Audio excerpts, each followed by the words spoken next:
Good morning. It is 9 o'clock. Good morning, Facebook. Hopefully y'all are having an amazing day. It is Friday, so that means that you are probably going to be having some awesome weekend plans. Maybe not. Maybe you're just going to be chilling or you are working. Me, I'm not sure what I'm getting into yet. Obviously, there's church on Sunday at Abundant Life, which I'm always excited about. That means there's going to be music and there's a bunch of stuff for my kids to do. That's for me on Sunday. Then I think I'm going to be working on some music with my good friend Sergio. After that, on Saturday, I think I'll have an opportunity just to maybe hang out with the family, and I'm sure there's a bunch of events. I should probably go look on the KHEA radio app because we have a community calendar in there letting everybody know all of the cool things that are happening. So if you haven't downloaded the KHEA radio app, go to the Google Play Store, go to the Android store, which is the Google Play Store, go to the App Store as well, and then you can go and sign up for this, like alerts and all kinds of cool stuff. So I'm looking at this now. There's a lot of cool stuff. Dish and Dash, Dinners to Go, pop-up shop. There's like a bunch of stuff going on. Oh, at Butler's Courtyard. That's right. And then Butler's Courtyard this weekend is having their Sherlock Holmes dinner murder mystery, which sounds like it'll be fun. So good morning. Hey, I see some people tuning in. Jennifer Hogan. Speak of Jennifer Hogan, how's it going? We miss you around here. Good morning, Kim, Kayla.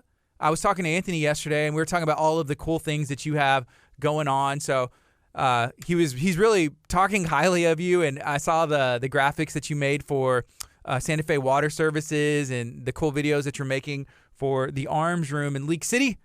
Shout out to the Arms Room as well. If you are, man, I saw some stuff in the news that, Walmart and ammunition, and I'm not sure, that's their decision to make as a business, but I was thinking of places like the Arms Room, and there's still an opportunity to take advantage of that and practice firearm safety as well. So good morning. We're broadcasting live from the campus of Abundant Life right here in Lamarck, Texas. Our first guest today is going to be the Galveston County Food Bank. We've teamed up with the Food Bank before, doing some really cool things, and we featured them in a video that we created for the United Way. They're one of the partnering agencies there, and they have a really beautiful facility that has just opened. I'm not even sure if it's 100% fully functional, but they actually have the other one that is, and then this one is like brand new. It's beautiful, has some really nice offices there as well. So we had the opportunity to go and film there, and they're going to be in studio today talking about all the programs, all of the initiatives that they have, the chances for you to volunteer, the chances for you to, ask for services. Everybody at times needs help. I've needed so much help in my life, and it's always important to realize that there's people out there in the community that are willing to lend a helping hand. And I know a lot of people are looking for places to volunteer. We have a ton of opportunities to volunteer at Abundant Life Christian Center and at KHEA Radio, but there's a lot of organizations that maybe fit the desires of your heart better, like the Galveston County Food Bank. We're going to be talking about the statistics and all of the opportunities they have that you can volunteer as well. And then after that, we're going to have our good friend from Hippie Fertilizing in studio. If you have not heard about Hippie Fertilizing, then you're going to want to stick around for the 10 o'clock hour. It's a way that you can learn to maintain your yard, maintain your grass without the use of chemicals, without the use of using stuff that may do more harm to your body than it does good to your yard. So stay tuned right now. We're about to get into it, talking about the Galveston County Food Bank, how you can get involved, how you can learn and volunteer and just be a part of our community. So go ahead and share this video out if you're watching on Facebook. Give me a heart react if you're excited and for the weekend and Friday today. It is Friday. Let's do some positivity. Let's spread some positivity today. How y'all doing? Hi, good morning. Good. We got some guests here. I'm just going to ask y'all to do me a huge favor. Just make sure that you, whenever y'all are comfortable, scoot that mic forward. You're going to want to talk about that close to it. Is that good? Let me hear you talk. Is that good? That's pretty good. Is that all right? That's really good. Okay. Awesome. Hey, Ethan, how's that camera look? This one looks okay? He's looking now. Okay. Okay, can you go ahead and introduce yourselves and then maybe say your roles that y'all play at the food bank? Sure. So my name is Amanda McCarty. I am the program coordinator with the Galveston County Food Bank, and I've been with them for a little over 3 years now.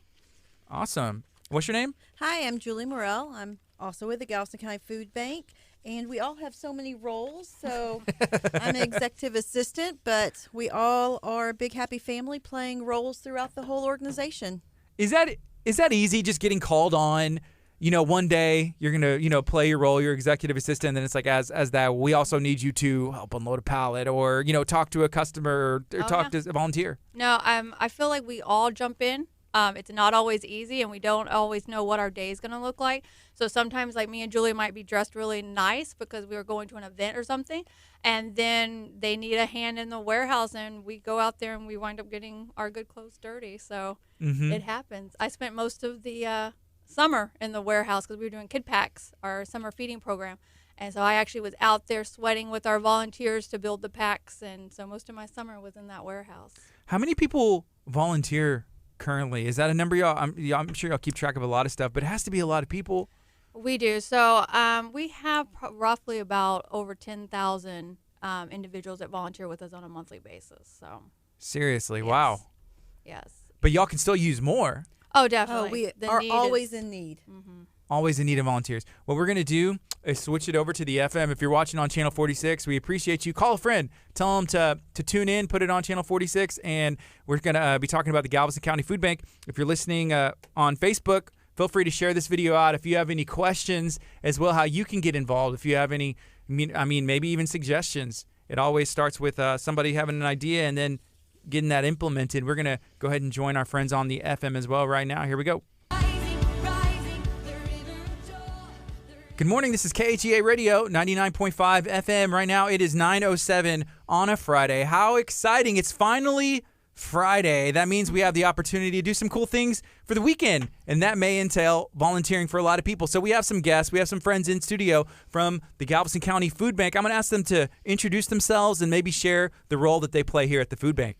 So my name is Amanda McCarty, and I'm the program coordinator, and I've been with the food bank for a little over 3 years now. For 3 years. Okay. My name is Julie Morell. I do executive assistant, but I also help start food drives. So if anybody's interested, they can reach out for food drive.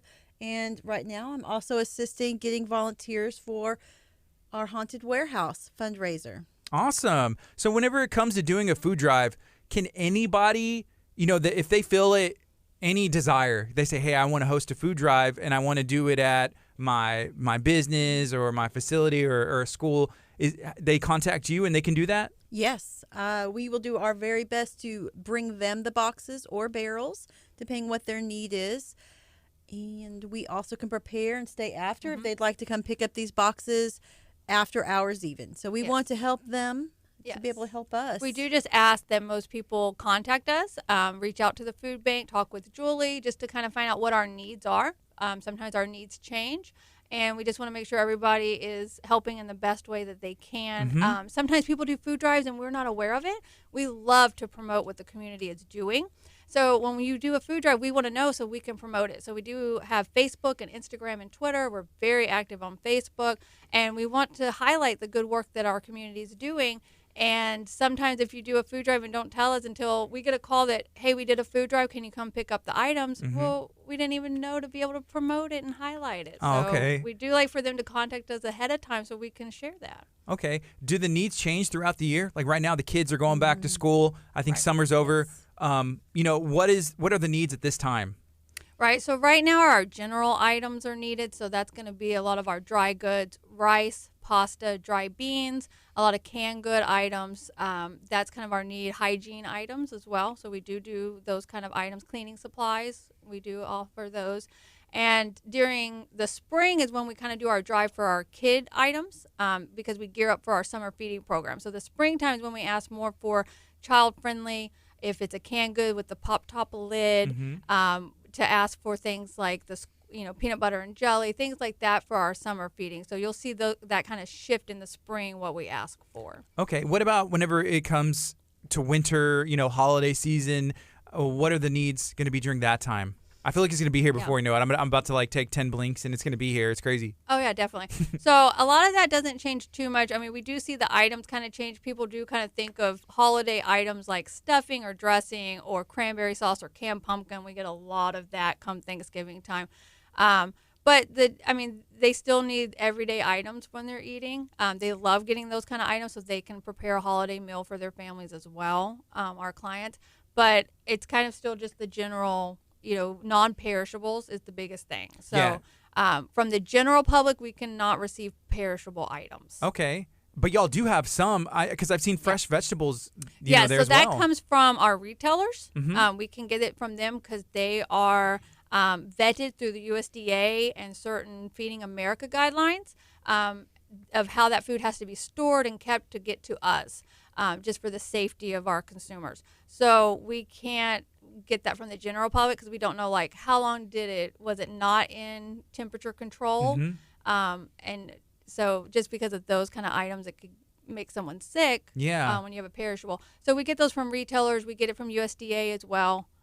We get those kind of items, the meats, the dairy. Right now we have lots of dairy that's going out. I don't know if y'all know, but because of certain tariffs that have been put on with China, we're not exporting as much dairy. So there's a big surplus in America right now. So USDA has gotten that product from the farmers to keep them from going under and get that in, and then they're Wow. giving it out to the food banks, and so we're able to get a lot of dairy out right now. Can you kind of go through, maybe just list some items that are considered non-perishable, just so if somebody has some stuff in their pantry or they just want to go and drop stuff off, can you just kind of list some? Yeah, so that's going to be anything dry goods or canned goods. So canned vegetables, canned fruit, canned protein is something we always need. So like chicken or tuna in the can or tuna in the pouches that they make now, peanut butter and jelly, any of the items that you would buy on the shelf of the store that's not refrigerated or frozen. So what about like Little Debbie snacks and cakes like that? Those are okay? Yes, those are fine. Awesome. All right. So there's an event coming up, and we can touch on this right now. So y'all do things to raise funds because y'all have to obviously you have to have money to be able to operate and to be able to help as many people as possible, right? So do y'all do a lot of events to raise funds like in-house like this? So we don't do a lot. We try to pick and choose. We don't want to oversaturate and feel like we're constantly like asking from the community. But we like to do a few special events where it makes it fun. The community can come out and have a good time, but at the same time help us raise funds. So we do a few throughout the year. We've kind of been changing some things up. And this year, Julie actually came up with this idea and wanted to do a haunted warehouse. What does that entail? It's going to be a scary warehouse. It's a haunted house experience. It will be $5 admission to help end hunger in Galveston County. Our flyer says because hunger is scary. We are making light of a serious situation, but we're hoping that this will get the community to come have fun. We're doing it in conjunction with Touch a Truck. So we're hoping in Touch a Trucks all the way out, we'll have our trucks available for the kids to come see. For the families, they may enjoy to see what our public is doing. So Yeah. they won't exactly see our warehouse how it is normally, but they're going to see it a little spooktacular. Yeah. So is this the new warehouse or the? Yes, it is. Okay. So I had the opportunity to go the other day. It's big. It's awesome. That's a Yeah. great facility. Yes, it's great. And because of how we have the racks in there, we're actually going to be making it wind through. So it's going to take a little bit of time to go through. It's not going to be like just a quick shot through. Yeah. So there's lots of little corners and stuff where there might be something spooky or scary. It's totally going to be family friendly. There's not going to be any gore or anything like that. It's mainly going to just be, jump scares and just be a little of the unknown because it's dark. Right. Are y'all still keeping the other facility as well? Yes, we are. We have to. So the reason we purchased the other building that we're in now is we need additional space. So when Hurricane Harvey had hit, we were cut off from Houston Food Bank. Houston Food Bank was kind of like a moat around them. They couldn't get their trucks out. We couldn't get into them. So Houston Food Bank is our big brother. For those who don't know, we're a PDO of them. We had disaster supplies stored at our current facility at that time. And when Hurricane Harvey hit and we couldn't get to Houston to replenish our supplies, we were in a little bit of a tight situation. When that happened, we saw the need and saw that we needed additional storage space so we could have more disaster relief supplies at our fingertips so that we could supply for our county if in the event we could not get up to the Houston Food Bank. Yeah. And so that's when we purchased the second building, which happened to just be a block away. So it works easy. We have to go between the two. So sometimes if you're in that area, you'll see us walking between the two as the staff, or you'll see even there's times that they have to move things with the truck or with a pallet and with a forklift, and you'll see the forklift going to the other building just because we're right there. But it's had some challenges working out of two buildings now. It kind of has split our staff up between the two. So we've just had to be more aware. Communicate is one of the biggest things between the two now. But it's been a blessing to have that building and have that additional space. And that building right now is full of disaster relief, as we see that the Gulf and the Atlantic is very active right now. We have lots of storms. Is that just like in preparation, just in case you never, always have to be prepared? I mean, hurricane season goes until November. A lot of people kind of are already ready to put their guard down, but it's still very active, and that's something we're prepared with. So we have tons of water at that facility, bottled water. We have cleaning supplies, bleach, things like that people might need after an event like that, personal hygiene items, and dry good food. So like MRE style kind of. So we have all that stored there in the event that we have what we had with Harvey again, because that was detrimental to Galveston County, especially Dickinson. So. And it's important to be prepared. We've talked about hurricane preparedness, what to do, because there's at this time, there's probably something in the Gulf right now that was heading towards Mexico, and you always have to be prepared. Yes. Even if it's just having some cases of water, some tuna, and just know what you're going to do, or if you're going to evacuate, have that stuff in order. Yes, but we've seen, and with Harvey showed us too well, that when we thought we had dodged the bullet and it hit lower than us, but then it went back out and then came back up, and then it sat over us for so long. I mean, we see how unpredictable these storms are. So we just always, when you live in this area of the Gulf Coast, we just always have to be prepared. Yeah. Julie, how long have you been at the food bank? I came aboard in January. In January? Yes. What's your background?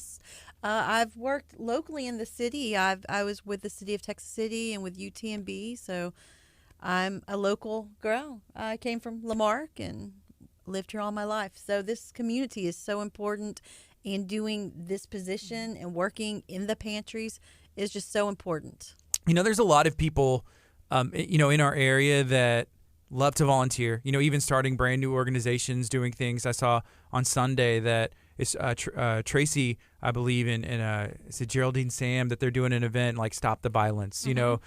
It's been going on for too long. But it takes sometimes just people that, hey, I want to step up and I want to give back. What is it? What inspired you in your life to be able to say, hey, I want to do something bigger than myself. I want to be a part of the food bank. I want to, go into a line of work where it's a lot of times you don't get thank or a pat on the back. It's kind of thankless at times. Well, I think I just kind of fell into it. It was just a blessing to have the opportunity. A job position came up as we opened the second building. That's when I came aboard.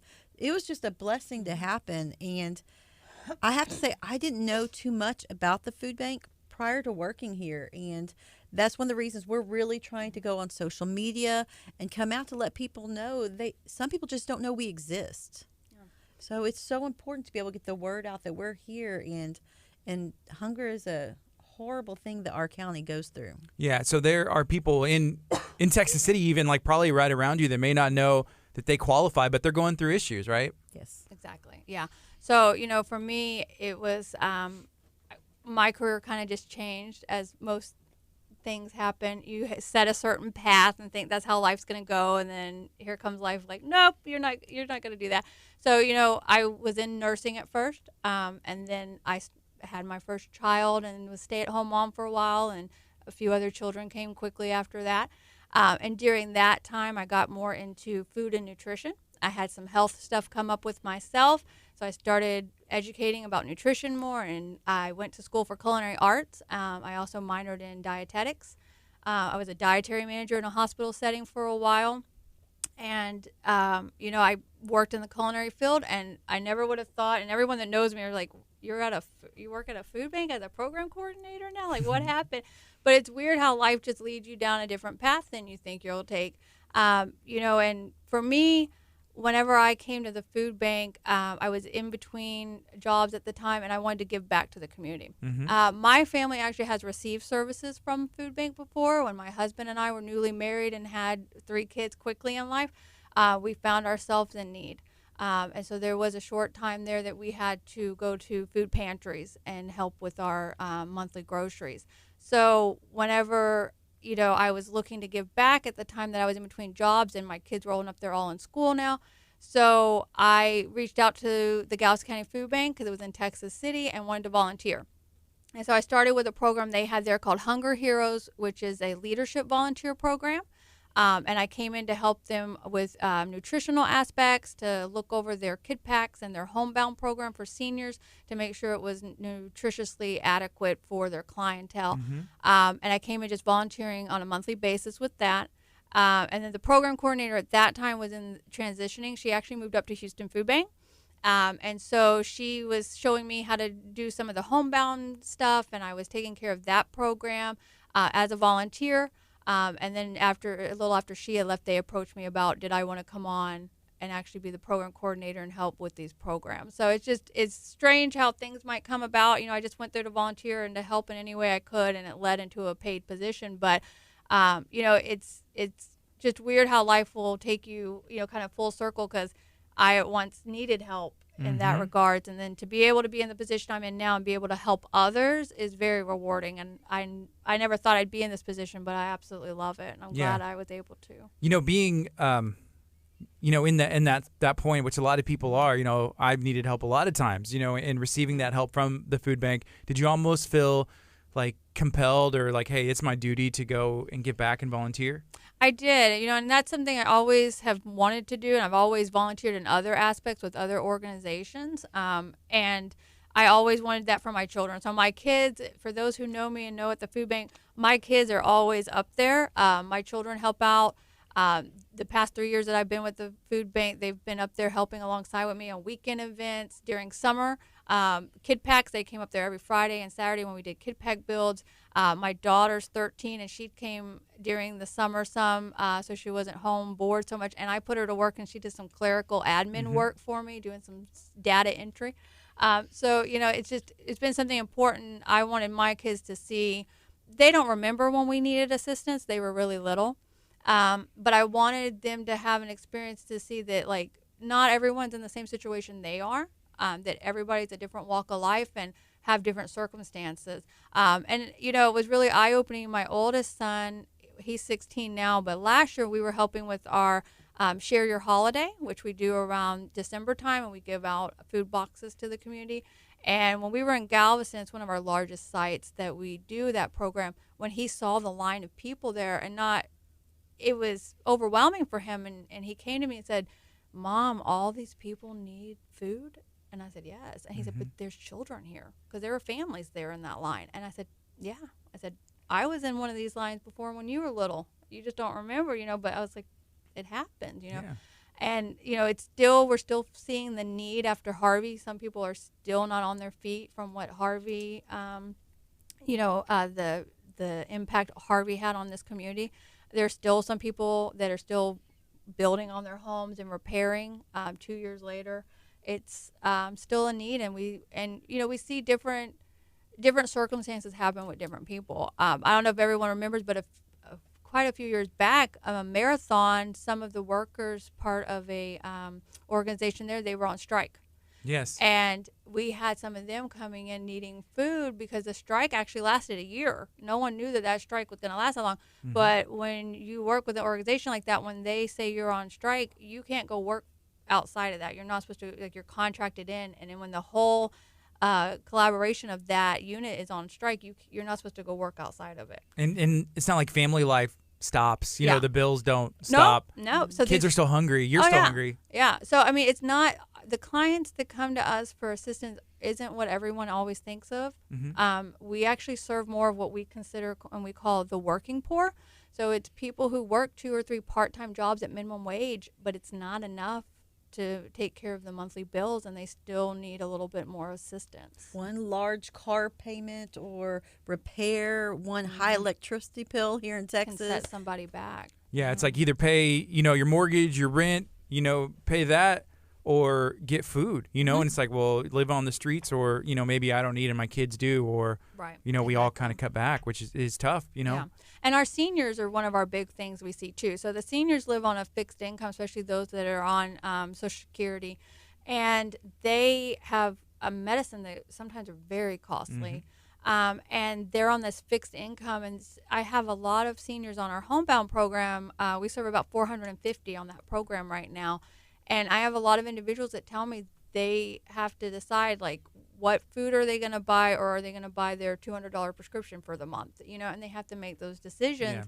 And I have some that try to stretch out. I mean, when you see what they try to stretch out for food, what little bit they eat a day, just trying to make it stretch further, it's very sad. And it's just, a lot of these seniors, the ones on the homebound program, they don't maybe have the extended family that's close enough to help them.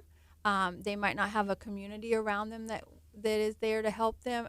They can't get out to our pantries or our mobile. And so our homebound program is volunteers who actually deliver a box of food to them. And do they get a pick? Or is it kind of like, hey, you get, a rice, a bean, right. So protein? It is a set box. They're already pre-built, because we have the second Saturday of the month, we have a homebound build. Volunteers come in, and it's kind of assembly line, and we put the items in the box. So all the boxes are uniform. They're all the same. But we do have a nutritionist on staff that looks over the menu to make sure that it's adequate nutrition for our seniors. And, it is things like, it is dried rice, it's canned chicken or tuna. We have shelf-stable milk, oatmeal, cereal, those kind of items in there, canned goods. And it's at times when we can, when we have produce, it just kind of matters what we get in from retailers. When we have produce that comes in, or bread, sometimes those items go out also with delivery with our volunteers. And the volunteers for that program, I mean, they do a lot. I mean, they're giving so much of their time, but they use their own vehicle. It's their own gas money. And a lot of them are working, and they do it on their lunch break. They come pick up the boxes from us and then go ahead and do their delivery while they're on their lunch break. We have over 27 volunteers in that program right now that go above and beyond for that program, and they stay with their same route, so it's consistent for the volunteer and for the recipient. The seniors, it's something they look forward to. Sometimes it might be the only time they have interaction with somebody else. So they really look forward and build a relationship with their volunteer. And the volunteers go above and beyond. Sometimes that they will note when their birthday is, and so at that time they'll take them a little birthday card or a treat, and it means the world to these seniors to have that.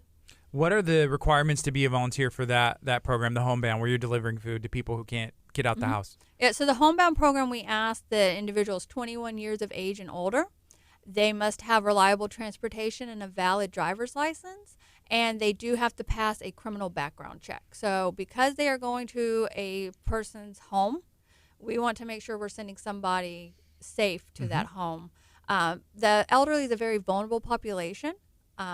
We don't want it to be a situation where they have someone take advantage of them in any way.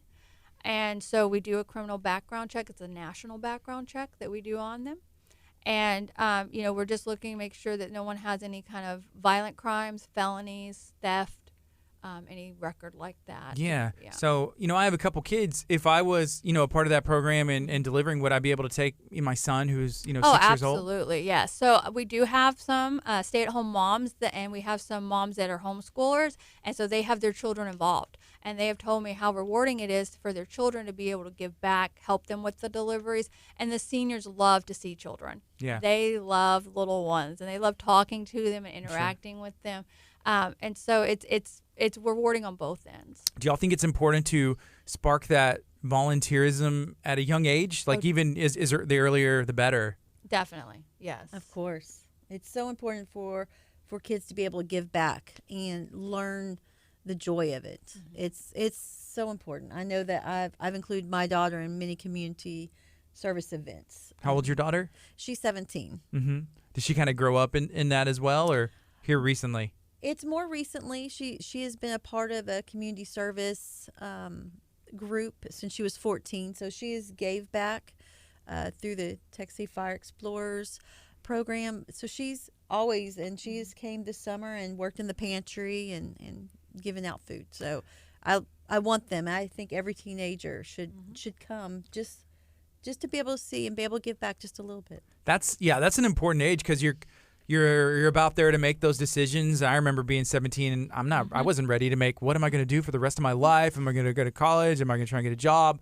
what am I going to do? But being able to experience reality for a lot of people that may not have been your reality, and seeing there's something bigger than yourself, and that's whenever it's important. Because at a young age, like if I take my son, 6 years old, hey, he may enjoy it, but hey, you have no choice. You're coming with me. You don't even know where we're going. We're going to go deliver food and volunteer. But whenever they're, 16, 17, 18, driving in school, sports, there's a lot of stuff you can get into. But still, showing them the importance of volunteering and they are enjoying it or seeing the importance of it, that's very cool and important. Definitely, and we really enjoy for organizations and groups, any teenage volleyball clubs, any type of organization, church groups, they can come together and we can make an activity just for them, so it's just their group and they can do bonding.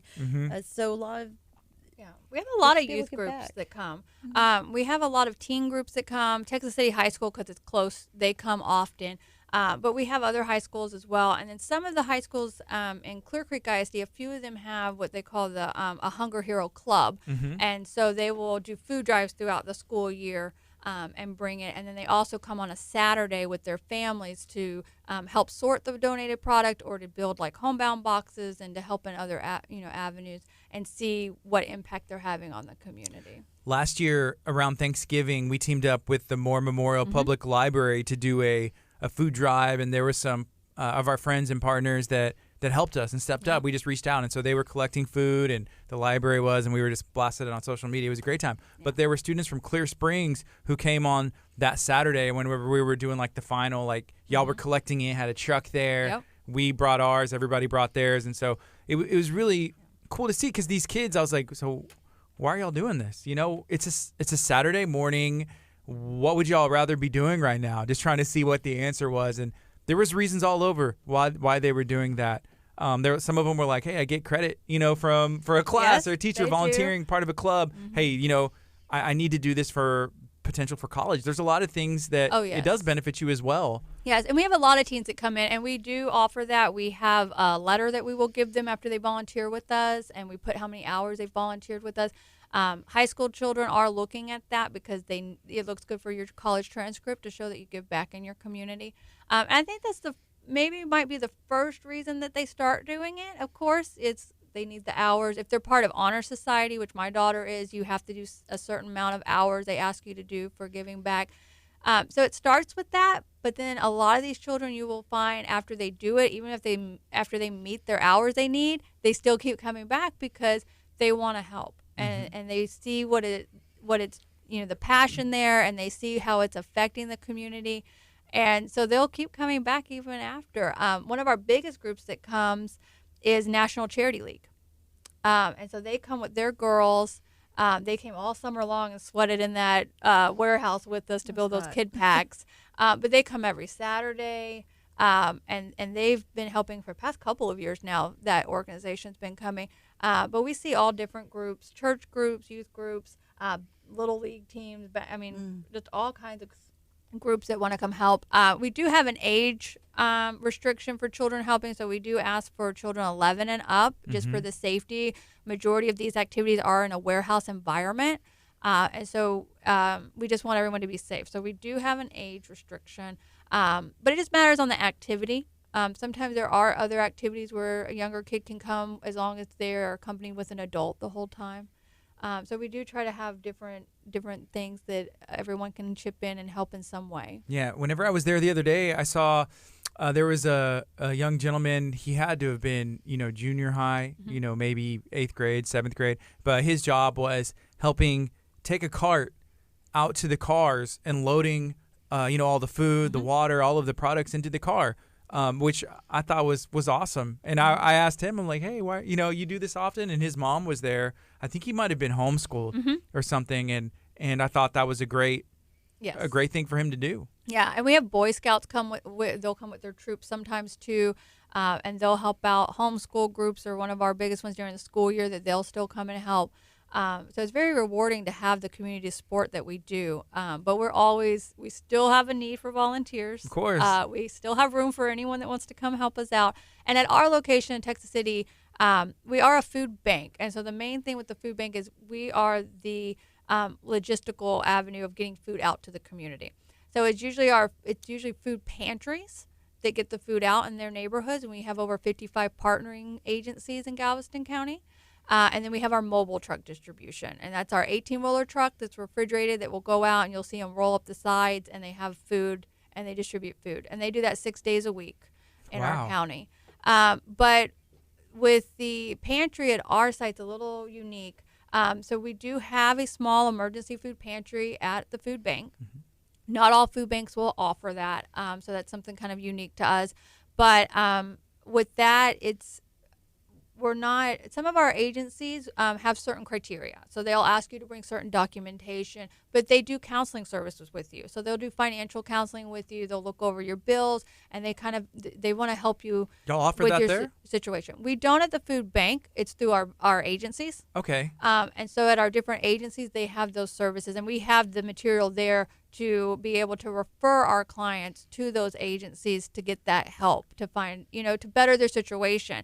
We're trying to help them in the situation right now. They need food, but we want to help them to get out of that situation. And so we partner with other nonprofits and other agencies to get those tools to them. Right now it's 9:36 a.m. It's Friday morning. This is KHEA Radio.com, 99.5 FM. We're talking to a couple of ladies that work with the Galveston County Food Bank right here in Texas City. Amanda, being the program director now and having a background in nutrition, having a background in the culinary arts, are there ever any events where you're like, hey, this is what we have, but you can make a masterpiece that's still pretty good for you? So we do. So me and our nutrition educator, Jade Mitchell, we actually had some fun, and there's a few times we got to make some cooking videos. So if you go to our website under Nutrition Education tab, there are some cooking videos there. We are no professionals by any means. But you are a professional. The videos. Okay. I was like, you're a professional cook. No. But that's the important part. The videos. So the videos, we might get some comments on those because they're not, Any comments are good comments sometimes. Yeah. Most of the time, But we did pick recipes that use very minimal ingredients and that use the majority of ingredients of what we give out at the pantry or on our mobile, or staples that people have in their home, and we wanted to make them quick and easy recipes. My biggest thing, especially from my culinary background, I have all kinds of gadgets and tools in my kitchen, and I love them, and some of them make life so much easier. But the reality is, majority of people don't have all that. And so we wanted to make sure it was essential items that people had in their home. A skillet, a spatula, like just a knife. Heat. And and we just... Fire, something. Yeah, something, right? And so we made these videos. So we have a few, and we're looking to do some more. Like Julie said, we all wear multiple hats, and so I get pulled different ways. So I do our social media. I do part of our website. I help with fundraising. So I'm kind of stretched thin, and I haven't been able to do more videos just yet, but we're looking to do some more soon. But we love sharing that. We also share on our website under that nutrition page a link to Hunger and Health through Feeding America, and they have a plethora of recipes that are very, basic kind of recipes, don't call for a lot of special ingredients, very minimal ingredients that people can utilize and see, different ways.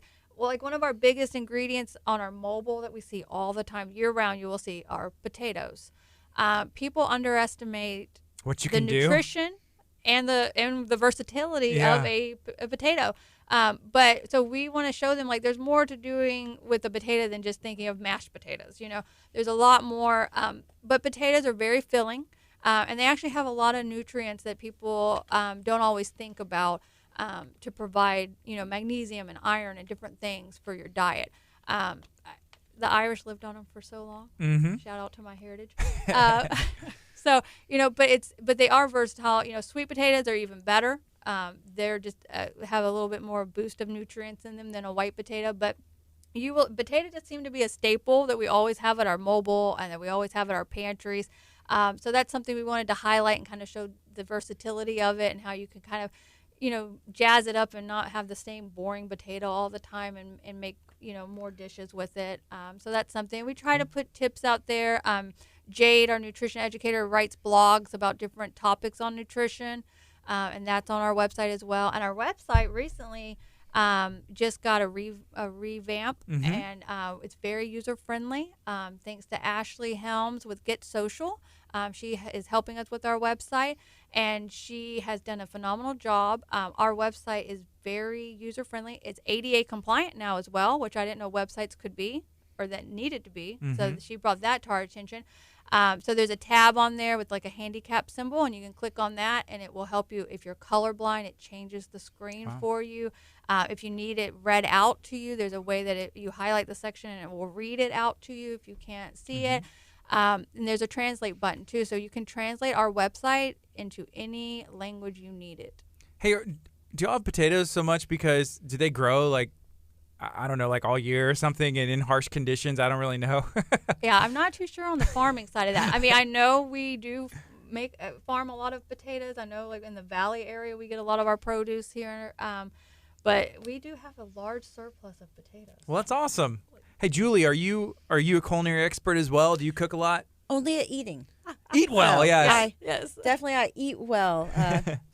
I do look at some of these recipes, and we're going to be posting some more recipes for this month Yes. to go with Hunger Action Month. Awesome. So Yes. what is this? What's Hunger Action Month? So September, the whole month, Hunger Action Month, it is led by Feeding America. It's a national campaign to raise awareness of hunger issues in America. So we are a partner of Feeding America, along with Feeding Texas as well. And so all month long, we're going to be promoting that. We've already been kind of sharing how individuals can give back. So what they really want is for people to raise awareness all month long. It's just to kind of bring it to the forefront again about the issue of hunger in America. Over 70 million people in America face hunger. And in Galveston County, it's a little over 50,000. 50,000 people in Galveston County face hunger. And what does that mean? They don't know where their next meal's coming from. That's what that means. Yeah. How many again? Over 50,000. 50,000 people in Galveston County face hunger, which means they don't know where their next meal is coming. Yes. How many of those people do you think even know the Galveston County Food Bank is here to help? We are really working on getting the word out. Just even with our fun warehouse, we note that on here. On our Facebook, we're sharing the information as much as possible. The schools are aware that we're here. Yes. Do the schools do stuff even during, whenever summer's about to come up, kind of letting families know, like, hey, if you are in need of assistance, Oh, definitely, yes. Our schools are detrimental to getting the word out, especially for our Kids Pack program. So counselors, principals, they share that information with families that are of need to let them know. We have a lot of partners, what we call host sites during summer. We have 32 this past summer that distributed food out to the community. And some of the biggest ones are libraries. So we partner with the libraries in the county. And it's an area where it's a safe place. It's air conditioned, which a lot of people enjoy during the summer months. Oh, yes. And it's somewhere where they can get other activities and enrichment, but at the same time they can pick up their packs of food during summer. So the schools help with getting that information out to the families. We go to a lot of events. So I'll go to a lot of the school events. They have events at like what they call resource fairs at the different ISDs in Galveston County. And usually it's me you'll see at those. Julie's been accompanying me. Thankfully, I have a helper, and she'll come with me sometimes. So we just go to share our mobile calendar so they know where they can get food. We share a list of our pantries. We let them know Kid Pack sites when it comes closer to summer so they know where they can register their children for that program for the summer so they can still get food. Do you know, like, the stats on, because we just got through summer, how many families and kids y'all were able to help? And explain exactly what a Kids Pack is if someone's not familiar. Yeah, so the Kid Pack program, it's a distribution weekly throughout summer. It runs for about 12 weeks during the summer. It is a non-perishable pack of ready-to-eat food for children. So the food will be very kid-friendly. If it's a canned good, it will have a pop-top lid. The peanut butter and jelly this year, we had it in a squeeze tube so they could just tear it and squeeze it out. Sounds delicious. It's all ready-to-eat food. So in the event that a child is home alone, which is a reality that a lot of these children face, parents still have to work during the summer, and childcare might not be feasible for all families. So we wanted it to be food that we didn't want a kid trying to go to a stovetop and cook dry pasta. So all of it's ready to eat. All of it could be eaten straight out of the can. So if they didn't have a microwave or know how to use one, they could still go ahead and eat. Shelf-stable milk, cereal. The cereal's like in the little bowl container, so they can just put it right in there and eat out of it. cereal, like the Nutri-Grain style kind of bars, cereal bars. We had cheddar flavored dried chickpeas this year for like a snack for protein. We had some honey roasted sunflower kernels, which that was a new one for a lot of our children on this program. And they were super excited, and they kept asking more for those sunflower kernels. So I was really surprised and that's something I take for granted with my culinary background. That's something like an item I'm used to. And so to hear some of these children tell me they've never had a sunflower kernel, didn't know what it was, and to try it for the first time and to see how much they enjoyed it, and even the chickpea was something that a lot of them had never seen or knew that you could eat a dry chickpea that way. So that was just really rewarding. But that program will run for 12 weeks. We just finished up summer, so I'm still waiting for a lot of my sites to report the numbers to me, so I have final numbers. But last summer, we served 3,500 children with that program, and we got a little over 20,000 packs out. There's roughly 4 meals in a pack. So we did 80,000 meals last summer. And so Wow. I'm still waiting for the numbers to come in to finalize for this summer, but it looks like we're going to be right about that same impact. You mentioned something earlier about having the pantries that y'all partner with and y'all being a food bank. And I'm a little bit, I guess, I don't exactly know what the difference between the food bank and a food pantry is. Can you explain that? Yeah, so food bank is kind of like what you think of a bank. You know how a bank holds money? Well, like the food bank, we are logistics. So we hold the food and we distribute that out to our pantry. So our agencies that partner with us and they're a pantry, they're actually the forefront in their community to distribute food to their residents. So we get the food in through partnerships like our Feeding America, USDA. They will send us product, and then we allocate it out to the agencies as needed. Or we get it out on our mobile truck when we do the mobiles in different areas to kind of hit those high-need areas in Galveston County. And so a lot of people get us confused, and the terminology bank and pantry get intertwined, and people will be like, oh, I went to the food bank the other day in Galveston, and it's like, no, that was a food pantry because there's not a food bank in Galveston, but that's okay. The terms are intertwined, but our main thing is we get the food in through retailers, through Feeding America, USDA, and then we get the food out to the agencies so they can give it to the community. So which program is it that people are actually able to come in and pick, items? Because I was there at the food bank, but there were still people that were there and had a shopping cart.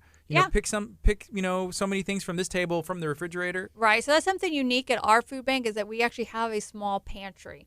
And so we actually run what we call a client choice pantry. And that means that the client gets to go in and choose their items. So not all pantries are set up like that. It matters on your size of the pantry and the staffing and what your needs are.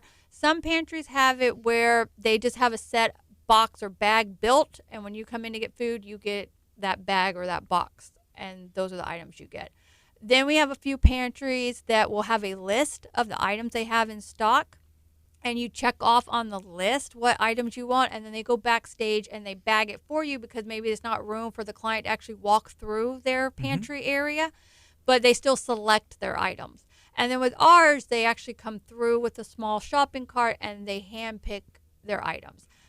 We find that style pantry is a little bit better for the community. One thing, it kind of creates normalcy. It does. It kind of still has that shopping experience. It kind of gives them the empowerment that they still have a choice. And that's something really big that we try to strive for. With my experience, when we went to a few food pantries, the ones we went to at the time when we had need years ago were the style where they just hand you a bag or a box and this is the food you got. And as much as we were very grateful for the food we received, a lot of the times when I would go home and look through the bag or the box, I would still feel almost hopeless in a way that some of the food we got wasn't items that we eat, isn't items that we either for dietary reasons we don't eat or just personal preference. Not everybody likes sardines. And to get something like that and you're like, well, I don't know, I can't use this. And then you had to go to culinary school to figure out what do I do with this? I still don't know what to do with sardines. not my favorite thing. But it's, to give them some kind of normalcy, to give them still some kind of, empowerment where they feel like they're still choosing, where that hasn't been taken away from them, that they're just, here's your food, and if you're hungry, this is what you're going to eat kind of mentality. I think it just helps to give them, just not to make the situation feel worse for them already in a situation like that. So we really like that, where they get to pick. Plus, it's less waste in the long run, too, because if you're giving them items they're not going to eat, they might just potentially throw that away, and that was a waste. And someone else may eat it. Yeah. Well, so to let them choose, that they're picking food they're going to eat. Definitely through the produce, we could be giving something that they're allergic to. Yes. So yes, just wasted food then. Is it tough? Do some people come in, and I can only imagine, just being in that situation, your family, a lot of times people grow up, hey, don't ask for help, especially as a man, you're on strike from a job where you go work every day, and then, one day you're told, hey, don't come in, because it's like, wait, no, this isn't supposed to happen. I've worked for everything in my life, and then seek help. Yes, you'll see that. So you will see some clients when they come in through our doors. You can tell when it's somebody's first time coming in, when it's something, you can see their body language. Yeah. They're very uncomfortable. Their head will be down. They don't want to make eye contact. They talk very low. They'll come up to the front counter. They'll just kind of talk real low. Can I get help here? Can I get food here? They're very quiet, soft-spoken. And you can see by the body language that they're very nervous. They're shy. And you can kind of tell that, when it's a new situation for them and they're not sure where to go and what help to seek. And so our staff is very well at reading that body language. They are very well at just being very sensitive to everybody's situation. They treat everybody with respect and courtesy when they come in. They value everybody the same when they come in for assistance. And they're very, the staff is very optimistic and hopeful. They greet you with a smile. We try to make this a very pleasant experience as possible. We know that this is a very hard situation for people to be in. It's for some people it is, if it's the first time, or it's a pride thing where they never thought they'd be in this situation. We always want to make it a quick situation too. So we do try to get people in and out quickly, because we know people feel uncomfortable. They don't want to be there for a very long time. Or maybe they don't want to sit there in the lobby so long that someone they know walks in and sees them.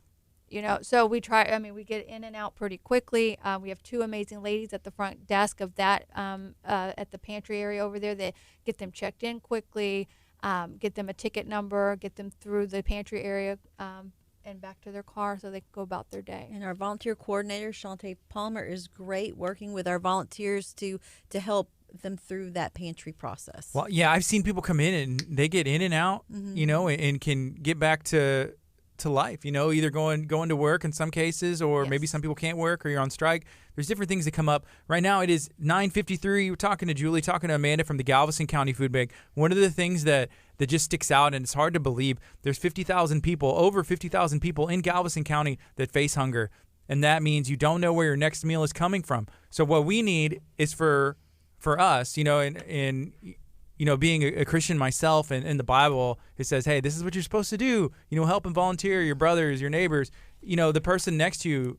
And it could have been you at one time, and a lot of people have been in situations that you're not proud of. But if you have any desire to volunteer, to help, that is not something that I feel was put there by accident.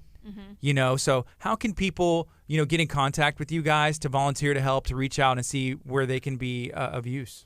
So you can visit our website, galvestoncountyfoodbank.org. On that website, there's Get Involved. And when you click on that, it will talk about different ways that you can get involved and help, whether it's volunteering or donating food or monetary support to us. Under the volunteer, right now it sends you to a signup.com page that we have set up, and it will show you the different needs that we have, the different times and days that we need people, and you can sign up for what we call a shift, and then you can sign up that way. We are working toward doing it on our website internally, so it's just one visit and you do it right there, and you don't have to be redirected to another site, but right now it's through the sign up. You can also call into the food bank and talk with Shantae Palmer. It's our volunteer coordinator. And she will help volunteer, schedule your volunteer, whether it's like a group or individual. If it's, that you need community service hours for your school group or something like that. And she caters to your group. We had Valero come in not too long ago, and they brought in, it was 20 to 25 people per shift, and they came in 1 hour shifts throughout the whole day. So over 200 employees from Valero came through in one day to volunteer with us, and Shantae did an amazing job rotating and getting them in and putting them to work, doing some sorting of our frozen goods that we have. And so she can tailor, and then we do have Saturday volunteer opportunities as well from 9 to 12. But she'll work with the group, what your needs are, your group size. She's wonderful at getting that. So that's another way. And then our Facebook, you can always check out all our upcoming events, all of our fundraising, all of our volunteer needs. Facebook's our main one that we use, but we also have Instagram and Twitter. And you would just definitely need monetary donations. $10 to us can make 30 meals. Yes. So we can. That's something big use we do that. try to stress. We love food drives, and we know the community loves hosting food drives. We had 2 high schools last spring. It was Dickinson High School and I want to say Clear Springs. They did a challenge with each other. One did peanut butter and one did the jelly, and they tried to see, That's and awesome. they brought them in and we weighed them because they were doing a little competition of who could get the most. So it was a fun thing, and we love that kind of competition and them doing food drives. But we do try to stress how much more buying power we have with $1 compared to if you just wanted to go and you thought, oh, I'll go to Sam's or Costco and buy in bulk and I'll buy. That's wonderful, and we'll take it. It's needed. But if you wanted to do your monetary support and donate money instead, we can buy a larger volume through our avenues. And you'll have the relationship with the different, even farmers, I assume. Yes. Yeah, through USDA and Feeding America. And so we can buy in larger quantities. So for every $1, we can provide 3 meals. So it's just a little bit buying power is a little bit bigger, but we still welcome food drives. We have a few food drives going on right now. Actually, G&H Towing is doing one for the whole month of September. Where are they at? They're in Galveston. So they are a tugboat company, and they tow the barges. They tow boats. Yeah, Yes. they do and so they made such a cute flyer. It's on our Facebook page. We shared it because they did a little pun with together we can, and it was so cute though. Their flyer is so cute. But they're doing a food drive, and the tugboats are doing their own little competition amongst themselves to see who can get the most food, and so they're doing a big food drive for us. And we just picked up food drive donations from UTMB, from the Human Resource Department. They did a food drive for a couple of weeks, and we just picked up those yesterday. So we love the opportunity for that, but monetary helps as well. Sure. Hey, there's a gentleman that works there, and he has the name of a famous NASCAR driver. Jeff Gordon. It's Jeff Gordon, and is there a lot of confusion? Is there a lot of puns? Even volunteers come in, and it's like, oh, this is Jeff Gordon, and people are like, he gets that a lot. People will ask him too. Sometimes they'll say, oh, you're Jeff Gordon. He's like, yeah, and he's like, he'll tell them, for the right amount of money, I'll give you my autograph. And he's been with the food bank for a very long time. I'm not sure exactly, at least over 8 years, I believe. He's been with the organization. And he's one of the ones that wears multiple hats as well. I mean, he's been in so many different positions just the 3 years I've been here. But he is one of our go-to people. Like if we need something done, we're always like, call Jeff. Where's Jeff? Jeff, where are you? We're always, something. He's our kind of our resident handyman. We are a nonprofit, so we have to just make things work sometimes. And so something breaks or something needs assistance, we're like, Jeff, help, And so he gets called on a lot. But he does our pantry inspections. He goes out to our agencies. We do have to inspect them, certain regulatory things. So he does that. He helped with the purchase of the building, the secondary building that we're in. He helped with working with all the different contractors to bring it up to code and to make sure we were, had everything. So, I mean, he's just a vital resource up there, and we don't know what we would ever do without him. Is that important to you guys to, even go out and inspect, make sure everything is going the way it's designed to go at these pantries? Oh, definitely. So, through us being with Feeding America and stuff, we do have certain guidelines we have to go by, and we have to make sure our pantries fill those as well. But the main thing we look for with it is the storage of the food that we're giving them. We have to make sure that that food is stored properly. A lot of behind the scene things about how it has to be stored. But even dry goods, people don't think there's, oh, it's dry goods, what does it matter? But there's certain regulatory standards for that. So it has to be, it has to be 6 inches off the ground. It has to be 2 inches off the wall. There's certain ways it has to be stored, even for dry goods. They have to, have it in a dry area, clean area, make sure there's no leaks or cracks in there. They have to have pest control. They have to, just make sure that those are all in need. We can't be by clean, you can't store food next to cleaning supplies, certain things like that people don't think of all the time. But we have to think of the safety of that food. It's important. And so we have to go see where it's being stored. So there's some regulations and controls there for the safety of the public. Okay, it's 10 o'clock. Thank you all so much for hanging out. This is KHEA Radio, 99.5 FM. If you want to find out more, you can go to the website, learn about the Galveston County Food Bank. You can also search for them on Facebook, Instagram, and that's a really good way to get plugged in and volunteer, donate. Yes. All right. Appreciate you guys. Taking a quick break. When we come back, we're going to have Hippie Fertilizing here in studio. Thank you, guys. Thank you. And, hit me up if there's ever anything else that we can do to help. It would be fun to do some cooking videos for y'all in some way. Well, and we were going to get with you, too, because some of our board members want us to make a new video, kind of like what you did for United Way. Yeah. They kind of want a video of that, like showing our mobile distribution, our pantry, like the different aspects of the food bank. And so we were going to get in touch with y'all soon on that avenue and work that out. Yeah, we can do that for sure. That would be that would look really good. And it would be fun and showcase. Yeah. I mean, the United Way video y'all did came out really nice. We really thank you. That yeah. For the mainland when we went to that luncheon. So it was Jeff. One of our. Oh yeah. It was all Jeff. He stole the video of the show. He asked us because he said they didn't even use my stuff, did they? I was like, no, you were on there. He's like, what did they have that was usable? He said I had to repeat it. He said I kept fumbling over what they. No, he was good. He was so nervous. He was good. He's like, they didn't have anything usable. No. No, there was a lot. There was almost too much of everybody. They came in and nailed it. Yeah. Really, there was almost too much, and so we had a time frame we were trying to stick in. And then obviously, we scripted it without scripting it. It was just interesting, but it worked out pretty well. Yeah. But have you seen our video for the haunted warehouse? No. Oh, I'll go watch total it. B quality. Yeah, check out my video editing skills. I will. What I did Total right. B quality. Thank you guys. Thank you. Y'all are awesome. Hello. What's up, man? Dude, how are you doing? Great. Every time I see you, I feel like you just get a little bit more jacked. It's from all that just working and doing. Bro, I lift like a few thousand pounds of soil a day. Yeah, it's like you work out. Yeah, I'm lifting soil like all the time. Literally. Yeah, if you scoot that a little bit closer and then put it up, and you should be good. So are we better now? Beautiful. Can you hear me? Can you hear me now? Testing. Good. 759. Let me scoot this. I can scoot this camera closer, huh?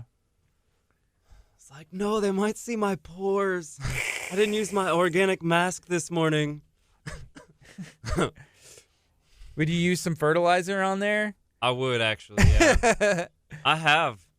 There's even a video of me spraying myself or getting sprayed with my own hippie juice. Dude, what's it like? It actually tastes a little sweet. Doesn't taste bad. Because what's in it? It's all organic stuff, right? Humic acid, which is not, it's called an acid because of its molecular weight. I can't go too far into that. I'm not a scientist, but it's relatively harmless. Lots of molasses, lots of seaweed. We also add other things like 1212 amino acid powders, biological inoculants, so it has tons of good bacteria and fungi. Because, like the more fungi you have working for you in the soil, it's all groovy like that. That's what it's all about, though. Love hippie juice. I love the name. I was talking to someone yesterday, and let's go ahead and go on the FM right now. Here we go. Let's see if we can do this. Good morning. This is KHEA Radio, 99.5 FM. Right now it's 10:04. We got AJ in from Hippie Fertilizing. If you have not heard of Hippie Fertilizing, AJ, can you well, first of all, good morning to you. How are you doing? Good morning to you. I'm doing fantastic. And yourself? I'm doing good. Can you explain the idea, why you started Hippie Fertilizing, how you're different than pretty much everybody else out there? I I guess quick rundown, hippie fertilizing, why I started. Because I started in lawn care 9 years ago, did what everyone else did, put down the weed and feed, put down the weed killers. One, I got real sick from putting down weed killers without all the hazmat protection that you're really supposed to wear. Which nobody wears. No, yeah, nobody really wears it. If you read some of the directions on there, it's insane. And the other thing is, I like to be the best. If I can be, I strive to be the best, do the best, have the best results. And when I was younger, Mr. Johnson told me, hey, go fertilize my lawn, put down some weed and feed. I'm like, dude, you're going to pay me like $30 to put down $30 for the fertilizer? Win-win. Yeah, let's go.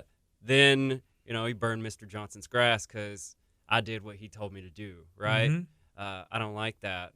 So I figured out a way to feed lawns without burning grass. Well, if you burn grass, what does that do into your body? Oh, my God. There's a plethora of things, of things that happen or can happen to your body. It can mess up your endocrine system, mess up your gut bacteria. It can severely cause skin irritations, allergies. The list really goes on, and we're exposed to tons of environmental stressors as it is all the time. We live in this lovely Houston area, so we have tons of traffic, exhaust, chemical plants. Why put this stuff on our yards, right? Yeah. It's unnecessary. And then we've talked about this before, but I have two kids. One, my son is 6 and my daughter's 2, and they love being outside, which my wife still can't because she had sisters, and so they didn't really go outside and play. But my daughter's just like, because my son is doing like rolling in the grass and doing everything else. And those are, I've been trusted to take care of them with my life. And right. And then I'm going to sprinkle some stuff on there and let them go roll around in it. And it's not a good idea. Yeah. And it's, and your pets. And here's the other thing too, is with children and pets, they have smaller systems, right? Their livers, their kidneys, their whole body is smaller. So they can't expel the toxins the way adults can. So they can be much more affected by it than we are. So you're exposed to something you may or may not notice, or maybe you got a headache and you really didn't know where it came from. Well, a child can have much more severe reactions to these things, and especially over time.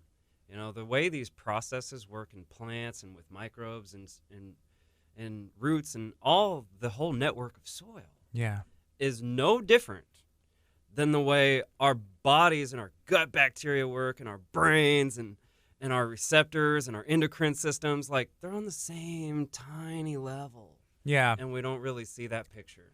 I've never met anybody as passionate about this as you ever.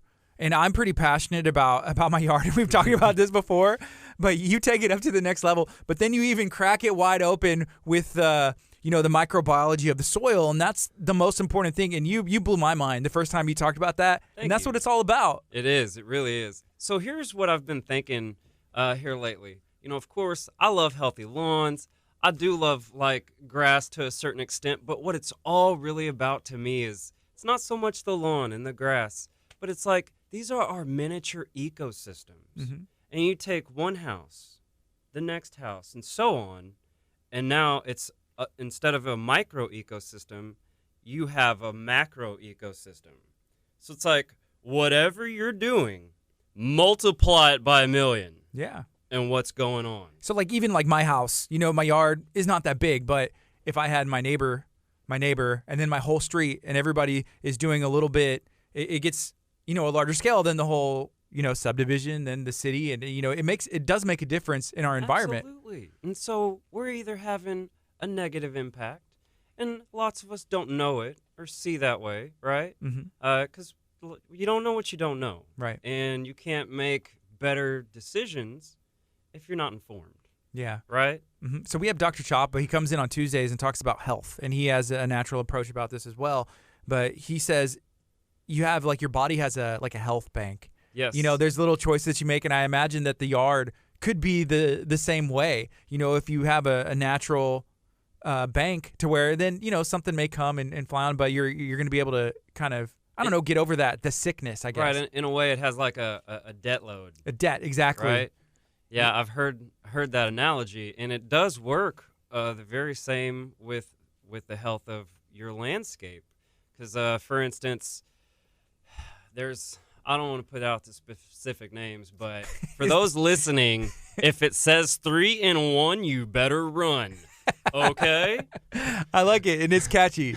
3-in-1. Right. But what are the three? What are the three things that it Okay, would do? No. If it says 3-in-1, if it kills insects, Okay. If it kills weeds, so you have an insecticide and an herbicide with a chemical fertilizer, run. Yeah. Because those insecticides and herbicides in there are very, very poisonous, number one. They are super hazardous.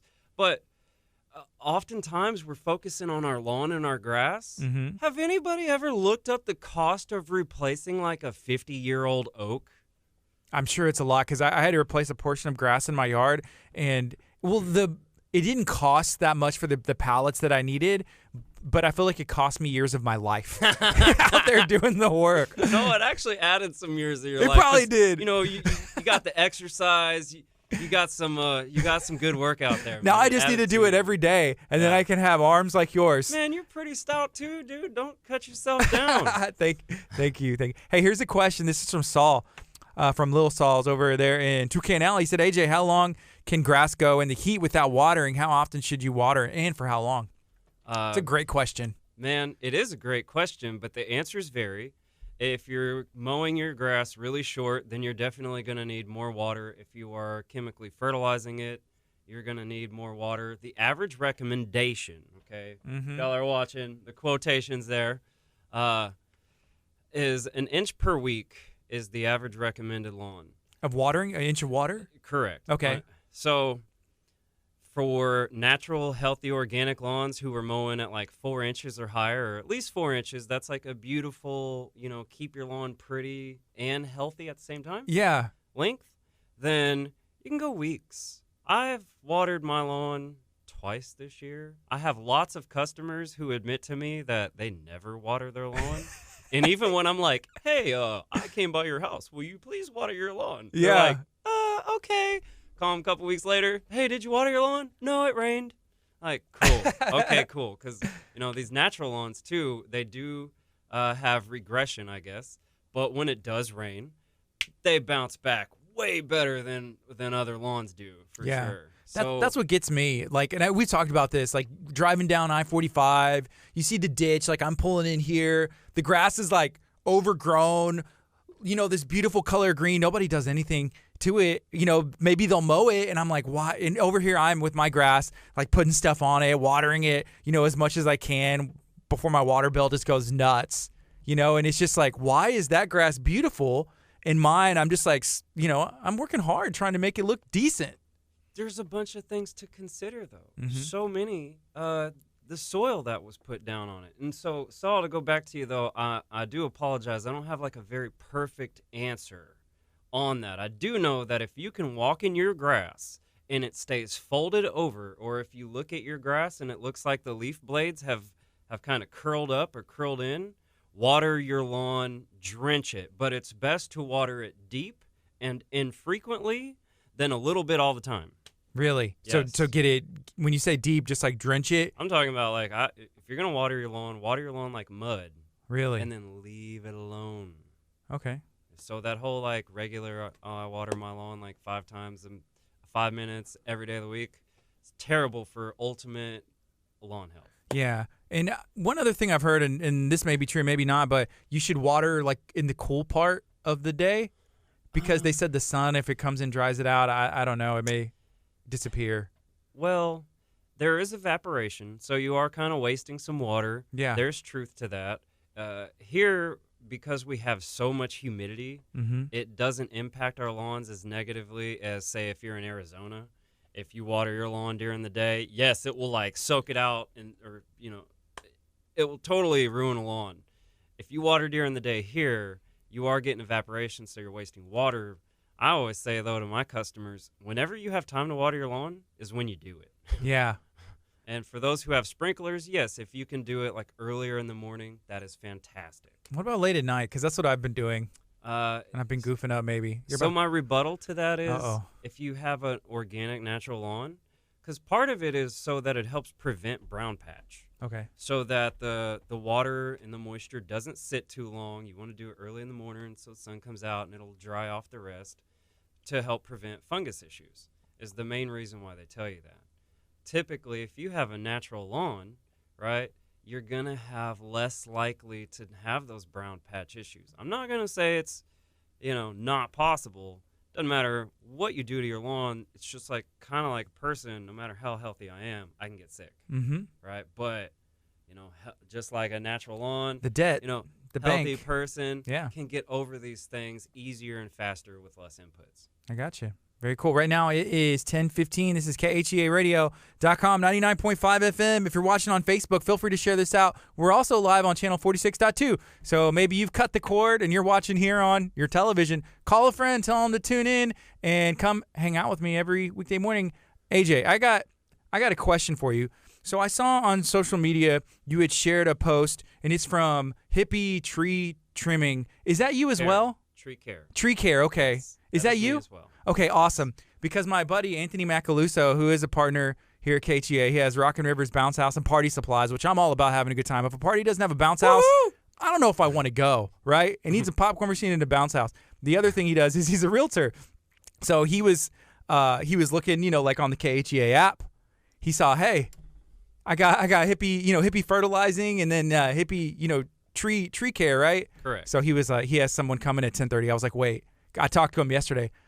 I said, I hope it's not AJ at 10:30 because he's supposed to be with me at 10 o'clock, or else he may be a little bit late unless he forgot about me. No, it's a gentleman who works. Is his name Sean? Yes. Okay, good. So Sean also be there. Okay, good. Nope, I was here. I almost texted you yesterday, but then he told me, hey, it's Sean. He said his name is Sean who's coming out there. I said, okay, cool.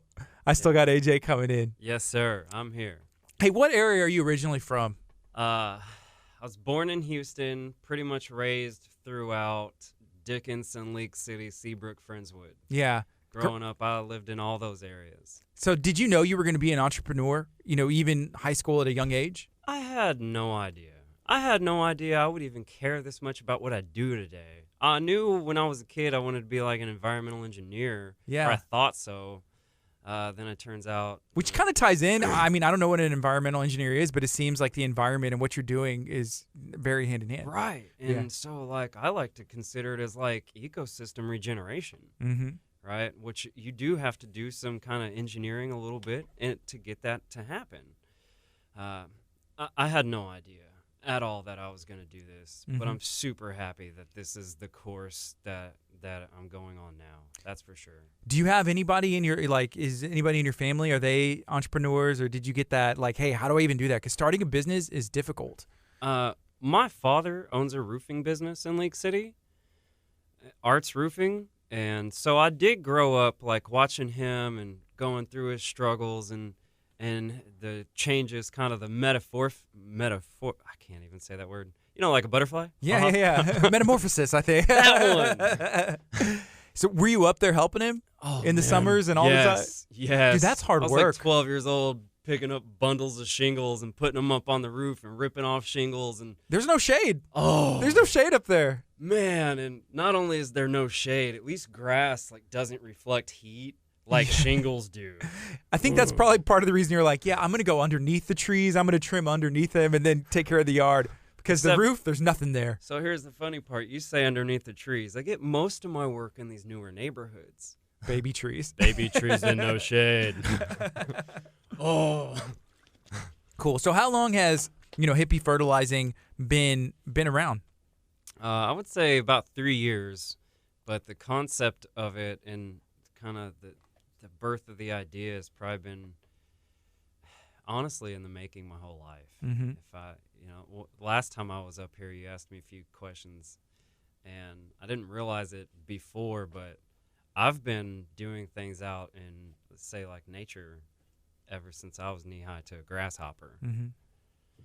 And it's just been calling you? It's always been a part of it? Oh, man. I know it sounds weird when people say, oh, nature talks to me, and I don't hear words or nothing crazy like that, but when I'm out working sometimes and I'm really in the moment, things really are brighter, more vivid and beautiful. And it's sometimes when I see my work It's almost like I can see nature telling me, "Thank you." Yeah. Oh, And it's an inspiration. It's almost it talks to you, just like even feeling emotion. Because I've been there, even like on a drive, like early in the morning, or you're bummed or something going on, and then you just like see the sunset or see like and it speaks to you. It can just, and it sets off things in your head and emotions and it's really cool to be able to create that. Absolutely. Yeah. And I'm so happy. Like I was invited yesterday to go give a speech. Previously, I was calling it Urban Meadow. That's a whole nother loaded topic, which is excellent and awesome. Which I was inspired by a gentleman named Brad Phillips with Arbor True, who's a master certified arborist on the north side of Houston. But after giving my speech a few times, I realized I'm going to start calling it the perfect lawn with a question mark. So that's the name of the speech, the idea. Okay. Right. Yeah. The perfect lawn. Question mark. Okay. Because, like, what is a perfect lawn? People ask me all the time, how do I do this? How do I do that? How do I make it perfect? And I ask you back, well, what's a perfect lawn? Mm-hmm. Because to me, the hippie way, a perfect lawn contributes to the overall health of you and me, our family, and our environment. And oftentimes, everyone's, idea of a perfect lawn does the exact opposite to achieve that result. Yeah. It may hurt the environment, but it looks really green, and I guess it's like thick. Well, and it's like, does it really look good, or is that kind of what we're trained to think? Right? Like people, we all have our own idea of what we think is like beautiful or intelligent, sexy, this and that and the other. Like, Yeah. So I got my own idea of what I think a beautiful lawn is. I want to see color around it, and I want to see biodiversity, different plants. I love when I see clover in lawns. It's healthier. It actually gives nitrogen. For those of you who don't know, clover is a soil-feeding plant. So if it's there, that's a good thing. It's absolutely like good. in the root system. It's down there giving nitrogen. Yes, nitrogen yes, because it pulls atmospheric nitrogen into the roots because it's a legume plant, and then it shares it. What is that? Its community. What does that do? Like the nitrogen, like what does that do for the grass? Just like feeds it? Yeah, nitrogen is an essential part of feeding all plants, essentially, and it is great for plants, but an overabundance can cause problems as well. So when it's done naturally, it changes the uptake for the plant, and a lot of these synthetic nitrogens are kind of like steroids for the plant. So it's like, woo, a whole bunch, excessive growth, and that can cause a lot of problems later on. Do you take the same approach whenever you are doing the tree care side of the business? I mean, I definitely have the same principles. Unfortunately, with tree care, something that I've learned is like the house wins, right? Yeah, of course. Yeah. So it's like, oh, I want to save this tree. Well, it's going to potentially fall into my house. Can't have that. It's too close to the house. Right. I think I saw that picture. Yeah. It's like right there. Like, who planted this here like 20 years ago or something? No. It came up on its own. It was a volunteer. The one I just took down the other day. Yeah. Yeah. It was an elm tree, beautiful tree, but it was literally kind of starting to lift up the house. Wow. It was partially under the house. We chewed up 3 different saw blades, or I guess chewed up a blade 3 times, had to sharpen it, hitting a piece of cinder block that was a part of, stabilizing the house because that trunk wrapped around it. But ultimately, yes, I'm a big believer of if you feed the soil, feed the tree, feed the plant correctly, you're going to have healthy plants, healthy trees, healthy, again, little ecosystem and environment. Can you bring these back to life? So if you have a tree and it's not close to a house and someone's like, hey, it's dying, I don't know why, can you help feed it and bring it back? I would say in most cases, yes. And we definitely have great success on these new little trees, right? They're kind of looking droopy. Or what a customer told me recently after we did a job for him was he noticed his branches were like more pliable, a little springy, where before they were just so stiff and like ready to crack and break. Yeah. So now it was receiving more water and more nutrients because of what we were doing with the soil. Yeah. I had 2 trees in my backyard, and one had like looked normal and the other one was kind of funky, and they're not even that far apart. Like I can look at one and then like turn my head barely, from that chair to that chair and I see it, right? And I was asking my wife, I was like, what's going on? Should we remove this tree? Anyways, I just forgot about it. And then thankfully, it looks a little bit better, but I don't know what happened to it. But things happen. What'd you put on your grass? See, at that point, it could have been something I put on my grass, because if it kills insects, and it kills weeds, and it also fertilizes, it may kill trees, and that's not listed on there. But if things are killing stuff, that's going to do what it's supposed to do, and it may kill a tree. Is that correct? Oh, absolutely. Because in the scheme of things, your tree is like a huge broadleaf weed, right? And you're also killing off super important, again, microbes, bacteria, things that are going to support that system. So it does have a huge negative impact. And, again, plants, trees, what have you, are like people. So you and me can both be exposed to the same thing, but we can have a very drastic difference on how it affects us, right? I may not be bothered at all, and it could take you down, or vice versa. Yeah. Right? So you had those two trees, same lawn, one's doing okay, and the other one's like dying. Yeah. Right? So hippie fertilizing has been, around for about 3 years now. Correct. What areas do you service? We primarily service, I guess you could say, up and down 518, right? Which is a super long stretch. But we do work all throughout Houston and Galveston. Yeah. We've installed lawns in Spring, Texas. My favorite project recently was helping to rehabilitate this about 30,000 square foot area for Poe Elementary in the Oaks Boulevard area of Houston.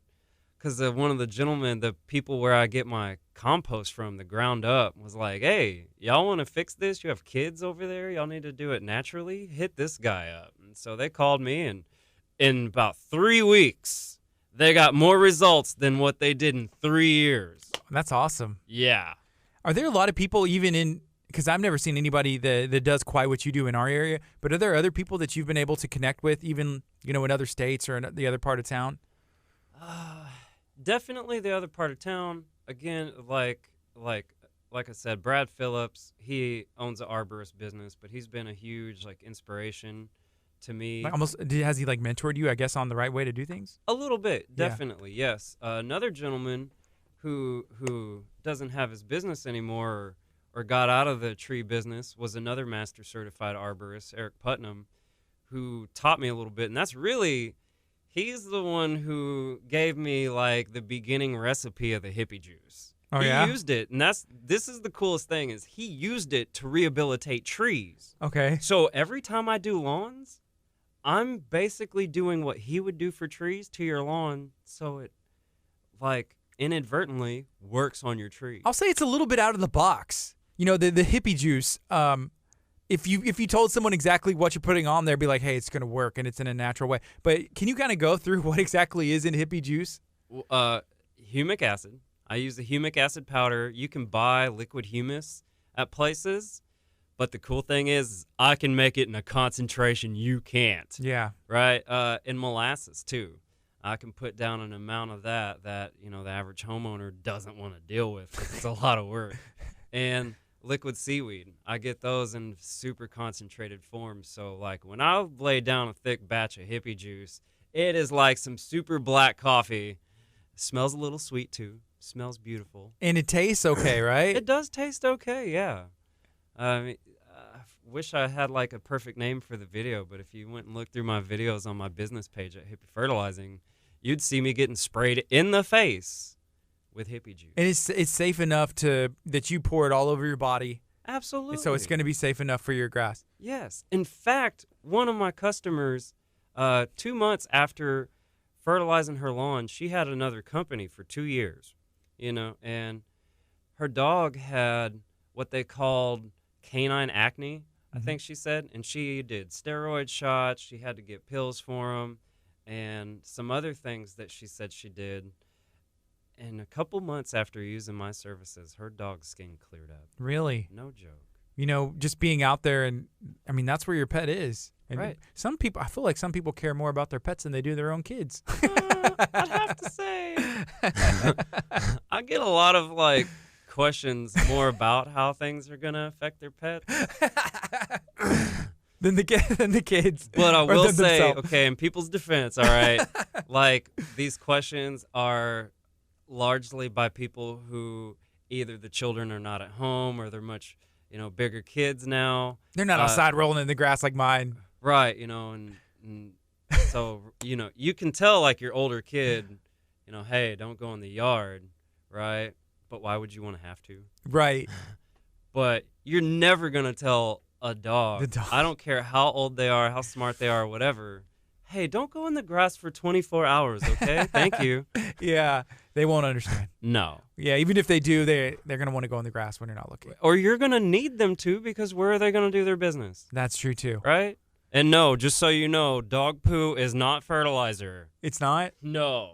But what about cow? I mean, because a lot of people use that, like, I guess manure. Okay, cows eat grass, and it processes through 4 different stomachs, Okay. right? So the whole processing thing and what they eat is vastly different than a dog and what it eats and how it gets processed through its system. So that makes a difference because it is grass, and then it's the way it goes through, and that works okay. Right. Cool. So I like to say it like there's a lot of anaerobic bacteria in dog poo. Like don't ever consider that fertilizer. Wow. So here's a comment from Amber. She said, hey, I watched AJ mix his hippie juice up last week. It was cool to see all natural ingredients going on my lawn. There's a lot of people, and I've seen some people that, have commented, and I think Buster over in Marbella, Yeah. he's put like, hey, AJ's out here kind of showing some pics just from his personal, and then I've seen some other customer testimonials like Amber just showing pictures. Hey, this is before, this is after. Our people, I feel like it's so outside of the box what you're doing, how you're doing it, from how TV's telling me to do it, how even my dad, to be totally honest, like, hey, this is how we do it. This is what you need to put on there, right? My dad still does this stuff. He won't let you do it. I go over to his house sometimes, and I can tell he'll put like Roundup behind something to try and hide it, or his weed and feed. And I'm like, you're my own dad. Oh, stop it. Oh man, but it's hard to break that. Well, first of all, the branding's been there for years, right? Even and my father has said, he's like, man, it's like an addiction, AJ. I'm like, oh. He's hiding it. Yeah, trying to keep it. Yeah. Man. Oh. I will say, so what you're doing, and you have the people that have the services that you've offered that are backing it up, and just show, even whenever you share testimonials, or I see one of my Facebook friends where you're going out to my friend, Anthony Macaluso's spot, which he commented earlier and said, hey, do you offer landscape work? Because I got a big flower bed, but I have no flowers. So is that something you do as well? We do sometimes. It involves a lot of time. If I do require that like customer comes with me to a nursery, and I'm going to very much encourage a lot of perennials and native type plants, because I'm the epitome of a lazy gardener. I don't like to mess with stuff. Plus, I love stuff that needs low maintenance and less care. And also, it's going to be more like pollinator friendly. Yeah. So what are some native plants to where we're at? Like what's going to grow good in our area? Off the top of my head, Clover. That's true. Absolutely. Clover. I wish I could get, like side oats grandma is a beautiful wild grass that grows. And once that's established, you're good to go. You can cut it down once a year and it'll grow right back. Wow. I love Mexican fire bushes. Those are some of my favorites. Sounds cool. Yeah, they have beautiful red flowers. They can grow really big. And again, anything I think that I can chop down once a year and it just comes back with full force the next year, I love it. My favorite of all time, though, is a Durant. They have beautiful purplish blue flowers, and they attract all kinds of bees and butterflies. Love them. Also, don't forget milkweed, everybody. Milkweed is good for monarchs. What does that look like? It has little orangish, reddish flowers on top, long green leaves. It grows kind of long and stick-like, I would say. Cool.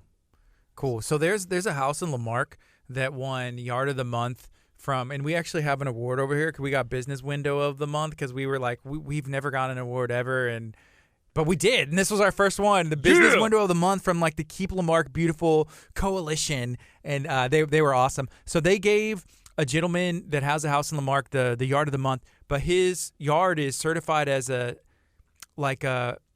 butterfly habitat. Yes. And like we were talking about the perfect lawn. What does that look like? To him, that looks something different. So they had posted pictures of it, and I'm sure you've seen certified, monarch butterfly habitats. And those are like my perfect lawn. But to someone else, it may look like overgrown, but there's these flowers everywhere, and you have to see the beauty in it. Well, also, you can have native landscapes on purpose. Okay, I like to tell people, look, just because you have a natural native type landscape doesn't mean you have to look like the house on Sleepy Hollow, right? Or like that witch's cabin that looks all creepy. That is that's a farce. Yeah, you can still make it look however you want. The most beautiful yards I see are the ones where people like have all this natural habitat, and you walk through them and like, oh, I wish my garden was like this. And initially, they take a lot of work, right? But once you get it to where it needs to be, it's almost virtually no watering, it's no fertilizing, and so much less maintenance. Yeah. It still requires maintenance. Anything and everything does. Right. Speaking of maintenance, and you mentioned that grass that's kind of native to here. What grass are people putting down in these new subdivisions, the new houses they're building? New subdivisions, new houses, but everywhere. Okay, what we get is St. Augustine. Is that natural to here?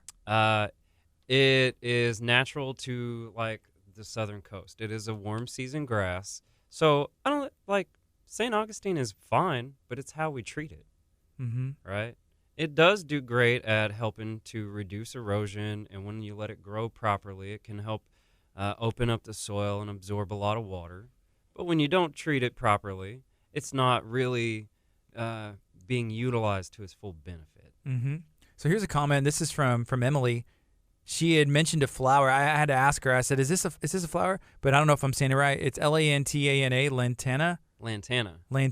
And I said, "What is that?" She said, "It's a flowering plant, so easy to maintain, especially in this heat." Correct. I wonder what that one looks like. Do you know? It's. I pictured it in my head with the purple flower, but I'm just making. Well, they stuff. do have ones that are purple. Okay, awesome. Yes. Okay, they have ones that are purple, white, red. They have more specific native lantanas, and those are typically going to be more red and orange colors. So I love them because they kind of smell good when you cut them back. Those are another plant. They can grow big, wild, bushy. Yeah. And then you can like knock it down to nothing, and it'll come back. So. Wow. Lantana reminds me of the word Mylanta. That's what I was thinking of. Like, I'm pretty sure that's a medicine. Oh, Ethan found a picture of some flowers. So it's some purple, some red, some yellow. Can we get a camera shot? So if you're watching on Facebook, if you're watching on Channel 46, you'll be able to see this is a Lantana. Yes. Flowering. And so I guess if you're looking for something that maybe is easy maintenance and beautiful and native to here, this is an option as well. My wife, what did we get? We had some stuff put in, and I can't remember what it is. It looks cool, but it wasn't a flowering plant. It's just something that I can't think of the name, but just like green, just to have something in there, And they've been staying pretty well. They were installed last summer, and they're still there kicking it, and that's important. Like, hey, what's easy maintenance, and it doesn't necessarily have to have flowers for us. I mean, sometimes no, it can like. Woody plants, shrubs. No, it doesn't always have to have flowers at all. There's lots of plants that help our ecosystem that are not necessarily flowering plants. I got you. Cool. Some great places, though, to look up to find out more about this sort of stuff is when they have these classes through, like, the Armin Bayou Nature Center. Armin Bayou Nature Center holds classes periodically throughout the year where you can learn so much about what's good for our area. We were over there the other day. That's technically in Lamarck. It looked like towards Hitchcock, right? Or am I thinking of a different one? Way different. The Armin Bayou Nature Center is in Pasadena on Bay Area. Okay. Or some of us, back in the day, it was Clear Lake. Now it's Pasadena. And then they just changed. Or it always was. Who knows? Yeah. But it's a beautiful, beautiful place. And Armin Bayou Nature Center is part of a lot of watersheds. You can find out so much there. In fact, they have an amazing event every year. I want to say it's the Creepy Crawlers Night for like Halloween, where some of the people there get dressed up, and you can go walk the trails at night. It's awesome. With the in the nature center? Yeah, that's absolutely. pretty cool. Yeah. Hey, here's another comment from Amber, who she already was talking about how you had helped her out a lot, and she got to witness the hippie juice creation, which is pretty cool. She said, I want the hummingbirds, butterflies, and bees to live in my yard. I have tons of flowers in my backyard. Yellow bells are another plant that attract them. Yes. That's pretty neat, and that's a cool way to look at it. Thank Like, you I for want stating that. something that's going to attract the butterflies. I want something that's going to attract the the hummingbirds. Right. And that's helping the ecosystem as well. Oh, in fact, the other day we did a little bit of tree trimming, right? This lady had I want to say it's a silver maple, which really isn't indigenous to our area, but she had a hummingbird going back to it. So my only assumption is that it had a little nest in there. Mm-hmm. Because these things, if you scare them off, they don't typically just come right back, and this did. And she wanted to take down the tree, and fortunately, Yeah. I talked her out of it. It's like, you got a beautiful tree, leave it alone. Yeah. Okay, AJ. All right, I agree with you. I'm like, yes, thank you. Did you tell her, like, that's this bird's home? Or did you tell her, like... No, that was one of the things I mentioned because we noticed it flying around. Yeah. And she was, once I pointed that out to her, she was like, okay, AJ, thank you for talking me out of it. Yeah. In the future, so 3 years in, hippie fertilizing, obviously you offer tree trimming. There's some landscaping options as well. Public speaking as well, which is really cool. Is there something else that you look to maybe add as another service onto the hippie brand? Well, something I hope to come out with, it's like the formula's already there. A lot of things are in place, is hippie fertilizer. So your own branding stuff that's Yes. mixed up to your specifications. Right. What about Right. the hippie juice? Is that something that you think you could No. do? No. Now, we could sell like packages potentially because you can't put all the products together. They're unstable. So I tried that before, and I almost had like gallon jugs blow up in my truck because it ferments. Okay, so it has to be separate. Then you mix it, Right. apply. And that's the best way to do it. Sometimes people don't read the directions. I've been guilty of that, putting stuff together, or even like that's why people put that stuff that's toxic to their bodies because they don't read the label to see like, oh, I'm supposed to be wearing gloves and a hazmat suit. Right. So you can imagine. And that's not an exaggeration, people. Yeah. It's not.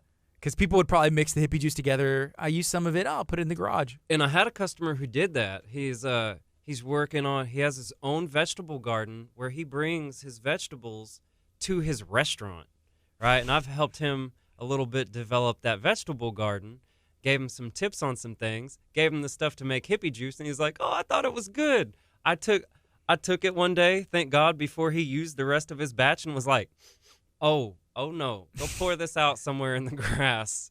Like, Yeah. it'll be okay in the grass. Don't spray this on your vegetables because I don't want you to Wow. harm them. Yeah. You don't want to mess up a crop. So right? so for your own fertilizing, hippie fertilizing, what kind of stuff would go in that's different from all of the stuff that you can buy on the counters? Well, it's going to have a lot of humates, right? Granular, solid humates, always excellent for soil composition, for nutrients, for a little bit of detoxification.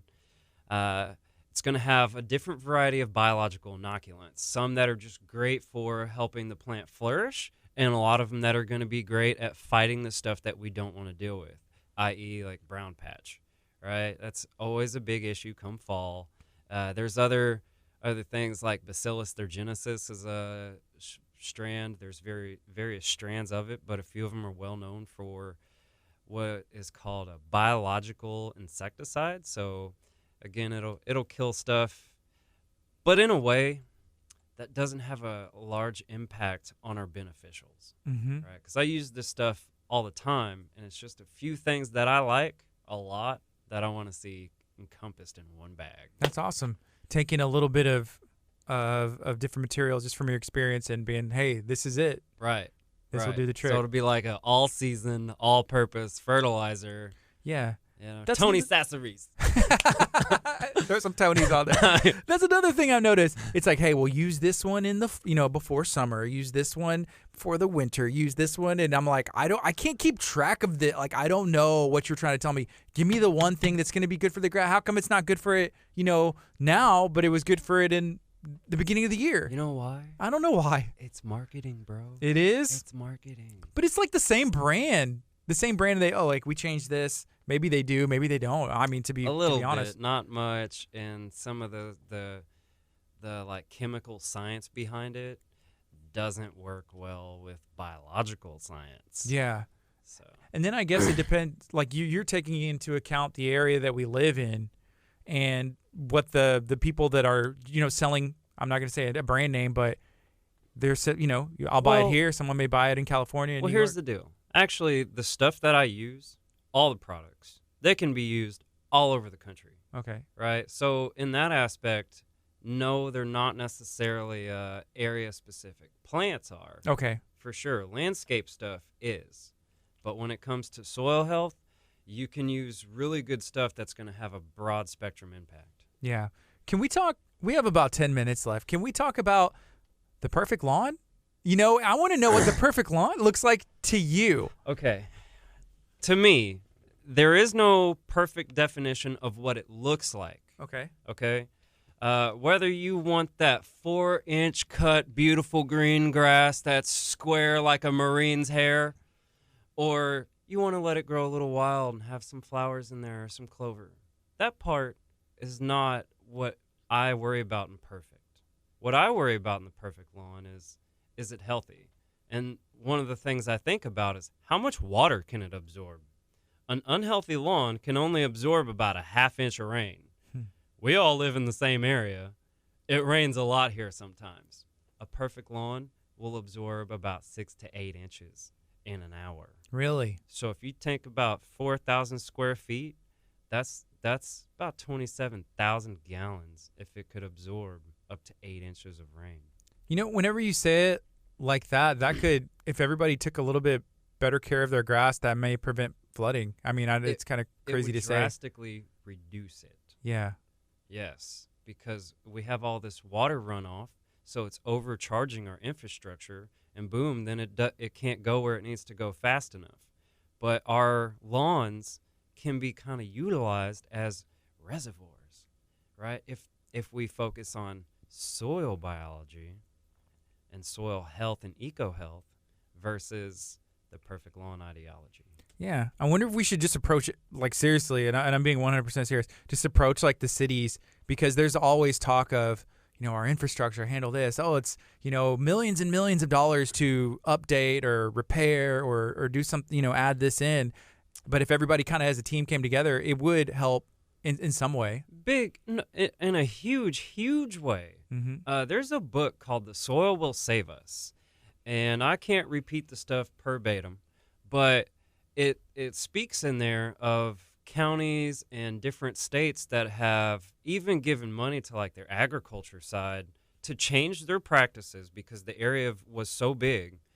It drastically reduced how it impacted their runoff and everything. So even when they were hit by hurricanes, their water systems weren't messed up like they had been previously. It's incredible. Wow. And I do see these things. I've been to a couple like Biopreservation Association meetings. So these floods ain't new. They've had them recorded since like 1935 and before. Just we have more stuff. So that's a large reason why we have like more damage. Yeah, there's a lot more roads, concrete, and it's not draining into the ground. It's flowing into our infrastructures. And in the last 100 years, we've had the same problem and tried to have similar solutions. And I think of it like this. I don't care how often or how hard you throw a brick at the ground. It's not going to bounce like a basketball. Mm-hmm. So it's like time to take a different approach, right? Wow. Because you're right. If we all did something just a little bit, it'd make a big impact. So the perfect lawn to you, is it more of, I guess, underneath the lawn? Yes. What that looks like and what it accomplishes? Like, to you, it's not like visually what's on top. It can look like whatever you want. The perfect lawn looks like to somebody. Right. But underneath, it's more... It's that soil health. Yeah. Yeah. Which is funny to think about because, I say, don't judge a book by its cover. There's all these things that we're told and, as kids, and then you can also apply that to other things that you never really thought about. Right. And something I like to compare that to in terms of like our lawns and everything is we go out and spend, potentially thousands of dollars to take trips to go camping in nature.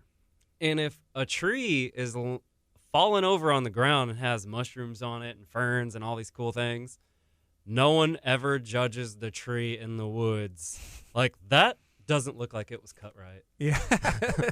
That's in the wrong spot. I would love this big ol' cypress tree over here and take up those limbs. Yeah, no, that's a photo opportunity. I'm sitting on the tree and I'm just like posing, in a natural way. That's my backdrop. But when it's like at our house, like, no, I want it to be symmetrical and it has to look like this. I'm like, why? Yeah. I get it. I don't want stuff to mess up the house, right?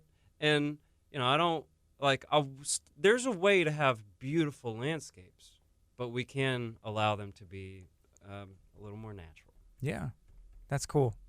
I think it's a great idea. It's a great help to our environment. And, this is another comment that, hey, so many people need to know about hippie juice and the things that it can do and how one person can make a difference, because then you can even inspire your neighbor. And then it's just, it really can start with one person. And it does. Mm-hmm. I like to say this, like, me by myself, there's no way I could pick up a pallet of bricks, right? Mm-hmm. But if we got like 100 of us together, we could do it. Yeah, make Easy. a dent. Can do it. Huge dent. Cool. Is there anything else you'd like to share while we're here today? If y'all haven't, or check out hippiefertilizing.com. Check out my blog section. There's various different information on that, from eutrophication to how molasses helps your lawn to the importance of wetlands. The other thing is, if you would go like and follow the Clear Creek Environmental Foundation page. I'm also a part of that. And if you're out there, you're listening, we are looking for people to help us, volunteers. We want to put together information and try and even put together like more regular classes, because Clear Creek impacts so many people, whether it's fishing, recreation, all sorts of things, canoeing, and it's my backyard. I want everyone to come together and, be a part of making our backyard a beautiful, healthy place. Do you want to would you have time to come back next week and maybe bring someone else from that program and promote that as well, if you have time? If I have time, so definitely we'll have to get in touch. We'll schedule something out whenever it works, because that would be fun to focus on as well, and it's important. Yeah, I would love that. Cool. Absolutely. All right, so check out Hippie Fertilizing. Hit up AJ. He'll get you taken care of. Yeah. And hey, if somebody wants to know how to volunteer, and we actually have a comment, like, how do you volunteer with that organization?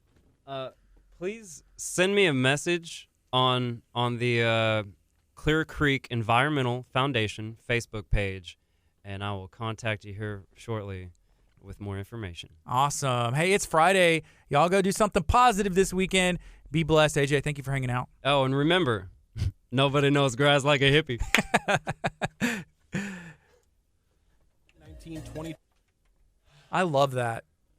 Nobody knows grass like a hippie. Hey, y'all be good. Have a good weekend. Be blessed.